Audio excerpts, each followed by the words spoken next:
Olá, meus amigos do Portal Rural News. Estamos de volta aqui para falar sobre pecuária e pecuária orgânica e sustentável, que é o que o Brasil e o mundo precisa. Para falar sobre isso, estou com o Eduardo Cruzeta, ele é presidente da Associação Pantaneira de Pecuária Orgânica. Eduardo, seja bem-vindo ao Portal Rural News, tudo bem com você? Olá, tudo bem, Jair? Um prazer estar aqui, obrigado pelo convite, está tudo bem aqui. Nós que agradecemos você, Eduardo, pela sua presença. Vamos falar aí sobre esse tema que está em moda agora, né, que é a produção orgânica de alimentos. Vocês aí no Pantanal estão produzindo há quanto tempo animais com certificação orgânica, Eduardo? Isso mesmo, Jair. A gente já produz animais com certificação orgânica há praticamente 20 anos, sabe? A BPO ela surgiu há 20 anos e até quero fazer um esclarecimento para você. A sigla BPO, que já é bastante conhecida no nosso setor, ela significava Associação Brasileira de Produtores Orgânicos. E na mais recente reforma do Estatuto, nós alteramos o nome para Associação Pantaneira de Pecuária Orgânica e Sustentável, porque focamos no Pantanal, né, no nosso nome, que é o nosso objeto principal, aqui o nosso bioma principal, e incluímos o sustentável no nome da associação, porque hoje nós temos um protocolo de produção que chama-se Carne Sustentável da BPO. E quantos produtores congrega a associação hoje, Eduardo? Hoje temos em torno de 60 associados, tá? São grupos, né? Tem alguns grupos desses que englobam 3, 4 produtores que são da mesma família, né? E hoje nós estamos com em torno de 60 associados e já próximo a 100 fazendas, 100 unidades de produção. Estão localizados todos no Pantanal ou estão no Brasil todo? Todos dentro do Mato Grosso do Sul, mas o Pantanal principalmente e a bacia do Paraguai na sua grande maioria, a bacia que abastece o Pantanal de água, né? Então todos estão dentro dessa região aqui dentro do Mato Grosso do Sul. Pantanal e o entorno do Pantanal. Ok. Eduardo, como que funciona hoje o processo de certificação? Como que vocês fazem hoje, produzem a carne sustentável e orgânica aí no Pantanal? Então, Jair, vamos lá. Eu vou falar um pouco da carne sustentável do Pantanal e depois a gente pode falar da orgânica, se for o caso, tá?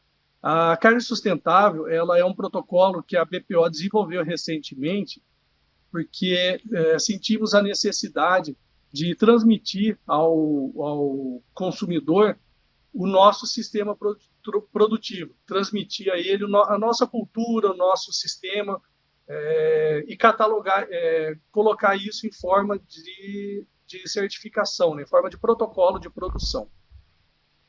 Na carne sustentável, no protocolo sustentável, nós temos um dos principais itens que compõe que todos os animais que entram nesse protocolo eles precisam ter origem no Pantanal.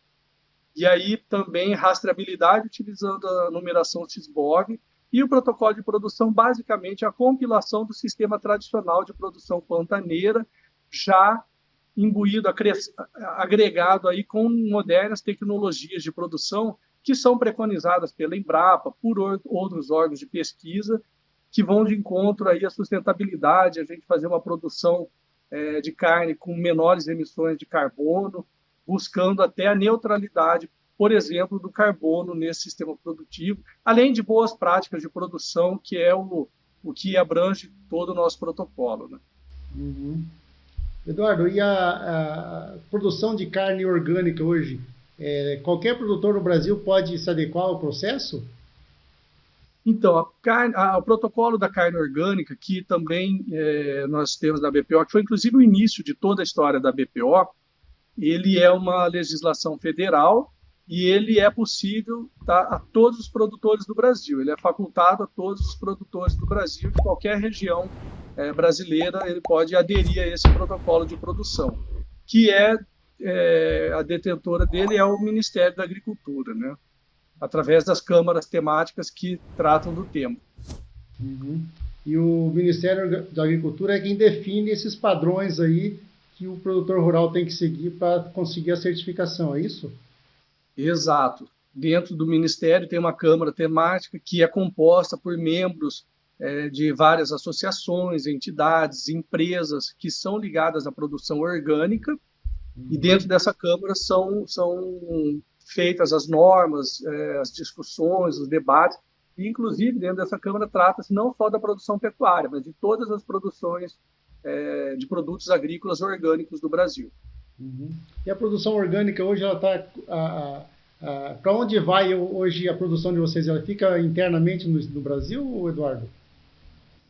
Bom, a grande maioria, eu diria que em torno de 90% do que a gente produz de carne orgânica abastece a região sudeste e sul do Brasil. E o Distrito Federal também, Brasília. Tá? E fica agora aqui em Campo Grande, tem uma unidade que comercializa também, que é uma desossa que tem um açougue aqui, mas a grande maioria vai para a região sudeste, sul e Distrito Federal. A gente ainda não exporta para fora do Brasil carne orgânica. Uhum. Ainda não. Ainda não. Existem planos para isso? Existem iniciativas aí, planos de se fazer essa exportação. Inclusive, muito em breve agora vai ter um lançamento de um projeto desse. E a gente vive um momento complicado para a pecuária, né? Essa fase que aí tem muita oferta de produto no mercado, os produtores reclamando do preço dos frigoríficos. Como que está o mercado orgânico hoje? Jair, o mercado orgânico, dos produtos orgânicos, no nosso caso, ele acompanha o mercado físico, né, o mercado do dia, vamos dizer, da carne. E aí é praticada uma premiação em cima desse mercado físico, né, através do CPEA, principalmente, que é a nossa referência, que é um órgão oficial. E nós, então, a gente passa por toda a dificuldade do mercado, né? Sentimos todas essas oscilações e, como você bem disse, o momento agora atual ele é bastante delicado, bastante complicado aí para a pecuária nacional como um todo. Uhum. Mas por ser um nicho mais específico e com produtos de maior valor agregado, não há nenhuma diferença aí na comercialização hoje. Quanto que hoje qual o valor agregado hoje financeiro na carne orgânica para o produtor, por exemplo? Perfeito. Deixa eu explicar bem para você e para o nosso telespectador. A gente pratica hoje de 10% a 15% acima do preço da referência do CPEA, né, que é a referência oficial aí de preço que a gente tem. Então, a premiação varia de 10% a 15%. E acima dessa premiação, aqui no Mato Grosso do Sul, nós temos também um incentivo fiscal que é mais ou menos 3% acima desse valor final aí. Tá? Então, por exemplo, se eu tenho uma arroba de R$ 280 e eu coloco 10% acima, ela vai para 308. E além desses 308, eu ainda recebo mais 3% de incentivo fiscal, que é mais ou menos R$ 10 a mais aqui. Então ela chega aí a 318, R$ 319, arroba de um boi. Tá? Então, de uma base de arroba de 280, a gente chega até quase 320 para carne orgânica. Uma quantia considerável aí, né? Considerável, realmente isso faz com que a gente tenha aí estímulo, né, para continuar nessa produção. E vamos detalhar um pouco mais esse processo, Eduardo. O que consiste basicamente, em poucas palavras, num animal orgânico hoje no mercado? Bom, vamos lá. Um animal orgânico, para começar no protocolo sanitário dele, não são utilizados medicamentos antibióticos, antiparasitários, nada de medicamentos alopáticos, principalmente de forma preventiva, tá? Que são os protocolos sanitários que se fazem em toda a fazenda. No orgânico, a gente trabalha com protocolo de manejo com homeopatia ou com fitoterapia, que são alternativas aí para esses produtos alopáticos. No caso da nutrição, talvez onde a gente tem maior impacto na pecuária orgânica, o que hoje dificulta mais o processo de produção, porque a gente, na pecuária convencional, a gente tem a ureia, por exemplo, que é uma fonte de proteína muito barata, né? Na pecuária orgânica, a gente não utiliza a ureia. Os grãos que estão sendo amplamente utilizados na alimentação animal no Brasil todo, de cerca de 5, 10 anos para cá, se ampliou muito a utilização de grãos. Na pecuária orgânica, a gente é limitado a grãos ou grãos de produção, origem de produção orgânica, ou no máximo grãos de origem de produção, só que grãos convencionais. E aí você tem um limite para esses grãos convencionais. O que são grãos convencionais? São grãos da agricultura convencional, porém não pode ser transgênico. Então, o milho, por exemplo, que é muito usado na alimentação animal, a gente já não pode utilizar o milho na pecuária orgânica, porque hoje milho, sem ser transgênico, praticamente inexiste no país, certo? E além da nutrição, também na nutrição animal, hoje se usa muito as monenzinas, né, que são esses antibióticos para regular a flora ruminal do boi, e na pecuária orgânica também não se pode usar esses antibióticos na nutrição animal, o que também você tem aí, hoje a gente já tem alternativas para isso, sempre teve, na verdade, né, que são o uso de probióticos e outros produtos biológicos que podem fazer um efeito semelhante. Ainda carecemos de pesquisa nessa área, de pesquisas aprofundadas aí para direcionar nessa área, por exemplo. Tá? Eu acho que eu falei basicamente de itens aqui que tem bastante peso, né? A questão sanitária e a nutricional. Uhum. E em relação à sustentabilidade agora, onde que entra esse item aí na produção de vocês? Então, na produção sustentável, que é o protocolo da BPO, nós não fazemos distinção desses itens que eu coloquei aqui para você. Tá? Até porque isso é um processo produtivo que está muito já entranhado na pecuária nacional. Isso é amplamente recomendado pelas empresas de pesquisa, então, pela Embrapa. Essas tecnologias foram validadas dentro da Embrapa e outros órgãos de pesquisa oficiais também. Então, a gente não faz distinção desse tipo de utilização de produtos, até porque é uma exigência hoje do mercado também você conseguir produzir alimento com menor emissão de carbono. Tá? Esse item carbono, Jair, ele está na pauta, ele está muito forte na pauta. E no nosso caso da pecuária, o maior ganho que você tem para reduzir a emissão de carbono é a precocidade dos animais. E para você ter precocidade, hoje o que se tem de tecnologia disponível são esses itens que eu coloquei, né? Então, a utilização de grãos, a utilização de produtos que vão regular a flora intestinal, tem novos produtos surgindo aí, a combinação hoje de aditivos biológicos, né, dessa biotecnologia de leveduras e outros produtos também, é muito bem vista e está sendo amplamente utilizada também. A gente deve ter um ganho expressivo aí nessa área da produção. Na questão sanitária, então, fica totalmente livre, né, no caso da sustentável, a pessoa fazer os protocolos sanitários convencionais, que são alopáticos, ou optar pela homeopatia. Eu, por exemplo, eu utilizo a homeopatia em todo o meu rebanho, além do orgânico, no sustentável também. Tá? Mas a gente, na sustentável, acaba utilizando em alguns momentos os protocolos sanitários convencionais. Então, isso fica, no caso da sustentável, fica mais livre. A gente tem o que se considera, né, que eu tenho como muito importante, nós temos da BPO, é a questão da origem desses animais virem do Pantanal. E aí tem um ponto que eu quero ressaltar. O Pantanal, ele é o bioma mais preservado do mundo, do planeta, se você considerar os biomas onde o homem está presente, né? Que existe a ação antrópica, que o homem convive dentro daquele bioma.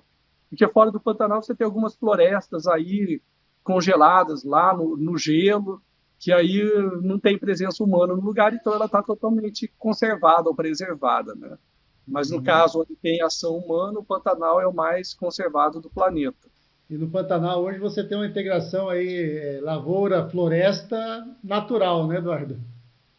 Sim, é uma integração natural entre a floresta e a pastagem nativa e a pastagem natural, exótica, que o homem, por ação antrópica, a gente pode transformar, né, modificar uma área de pastagem nativa, geralmente e 95% das vezes, naquelas áreas de pastagens pobres, né, pastagem de baixíssima, que os animais praticamente não se utilizam dela, a gente faz a substituição dessa pastagem por uma pastagem que se adapte ali, que geralmente vai ser uma braquiária umidícola, ou Uhum. um pânico, um maçai, alguma coisa nesse sentido.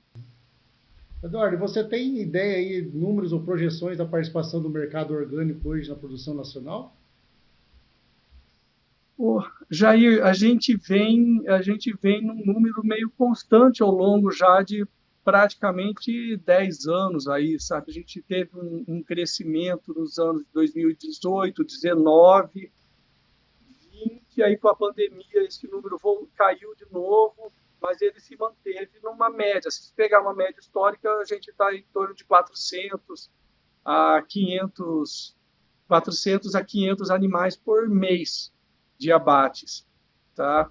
Isso não é muito, né? Na verdade, é muito pouco, considerando a Uhum. pecuária nacional, até mesmo a pecuária pantaneira, esse número ele é pequeno, mas o que é muito interessante é que ele é um número estável. Isso, para mim, isso quer dizer que essa pecuária orgânica, que esse mercado da carne orgânica, ele é um mercado absolutamente consolidado no Brasil, né? E na Europa também, nos Estados Unidos também. Então, temos aí uma grande possibilidade de esse mercado crescer. Basta juntar os fatores necessários, né? Esse momento da economia, com nessa essa perda de poder aquisitivo de uma parcela importantíssima da população brasileira, isso, Uhum. como eu disse, ele deu uma freada e uma diminuída no nossa demanda de carne orgânica, mas ela não caiu, não foi anulada, o que me deixa esse sentimento de que logo em breve a gente vai conseguir voltar a crescer. Uhum. E a pecuária, mais uma Nessa, vez, dando cada vez mais tendo que ser sustentável, né, Eduardo, para se manter, né? isso é de sustentável é muito interessante, porque quando a gente fala de sustentável, nós temos três aspectos, né? E o Uhum. econômico é muito importante aqui. Tem além do econômico, o social e o ambiental. Então, a gente, com o nosso protocolo da pecuária sustentável, a gente busca justamente trazer o equilíbrio para esses três aspectos da nossa atividade. E aí, Jair, eu quero ressaltar o seguinte, que no Pantanal, né, eu falo muito de Pantanal porque é o nosso bioma onde nós estamos presentes e é o nosso foco. Mas, de maneira geral, isso pode ser levado para boa parte do Brasil, para os outros biomas também. O Cerrado, né, parte da Amazônia, onde estão, e, enfim, e outros. Mas a gente no Pantanal produz pecuária há quase 300 anos, tá? E nós temos um bioma que é 86% conservado, preservado, né? 86% do Pantanal é nativo, não teve alteração antrópica, ele existe a presença do homem e da atividade de pecuária, mas sem você ter feito aquela desmatamento ou outras atividades no bioma. Então, isso significa que é uma, um conceito que eu ouvi recentemente de um amigo do Caio Penido, do GTPS, é o conceito de fazendas parque. Nós temos, então, fazendas dentro do bioma que são mantidas por produtores, por particulares, né, por pecuaristas, e essas fazendas elas contemplam aí 80%, 86% em média do bioma de área nativa. Isso é preservação, isso é serviço ambiental, isso é carbono que deixou de ser emitido, né? É produção de carne com baixa emissão de carbono, ou até no caso do Pantanal, por uma questão de regime hídrico, pode até ser nula ou negativa essa emissão de carbono. Uhum. São produtos da biodiversidade, né? A gente tem ali todos os animais da fauna e a flora do Pantanal convivendo em harmonia com essa atividade. Isso é serviço ambiental, que tem Interessante valor. que a gente vê o Pantanal hoje está em voga, até por causa da novela da Globo, né, Eduardo? Mas isso não é moda, né? O produtor, o pecuarista pantaneiro, ele sempre teve essa preocupação natural de não ter um impacto, né? Ele convive harmonicamente com o ambiente, né? Sim, é um sistema produtivo que ficou amigável com a natureza, né? Ficou amigável com o bioma durante todo esse período. O Pantanal, ele teve dos últimos 100 anos, ele já teve uma pecuária muito intensa, inclusive abastecendo São Paulo, Minas Gerais, de gado, abastecendo a Europa de charque, de couro, né? Já teve vários ciclos de atividades aí ligadas à pecuária que foram muito intensos no Pantanal. E estamos com o bioma totalmente preservado. Isso, ressalto novamente, Jair, são produtos da biodiversidade, sabe? E esses produtos que nós precisamos entender, nós produtores estamos trabalhando nesse sentido de compilar isso e apresentar para o consumidor, apresentar para o público urbano, para o público ter esse contato, começar a perceber e entender que, além da carne que ele está consumindo, ele está levando junto um produto que é difícil você mensurar, que é justamente essa preservação ambiental, que, em última análise, ela serve, claro que ela serve ao produtor, ao pecuarista, a pessoa que está ali naquela atividade, porque ele depende de todas essas interações ambientais para ter o seu sistema produtivo eficiente. Mas isso também se estende a toda a humanidade, né? Todo o público urbano que não está diretamente ligado ali. Então, todos se beneficiam dessa preservação, dessa conservação do meio ambiente. Excelente, Eduardo. A gente te dá os parabéns a todos os produtores e da associação por essa iniciativa, né? De sempre preservar o meio ambiente e ter essa preocupação aí em produzir alimentos de qualidade também, né? Legal, muito obrigado, Jair. E estamos à disposição e é um prazer para a gente falar da nossa atividade aqui para o pantaneiro como um todo. O pantaneiro tem esse perfil de ser bastante aberto e gostar de mostrar a sua atividade. O portal Rural News está aí à disposição da associação para divulgar todas as suas ações aí para todo o Brasil, Eduardo. Maravilha, muito obrigado para vocês também aí. Maravilha, Eduardo. Estou à disposição.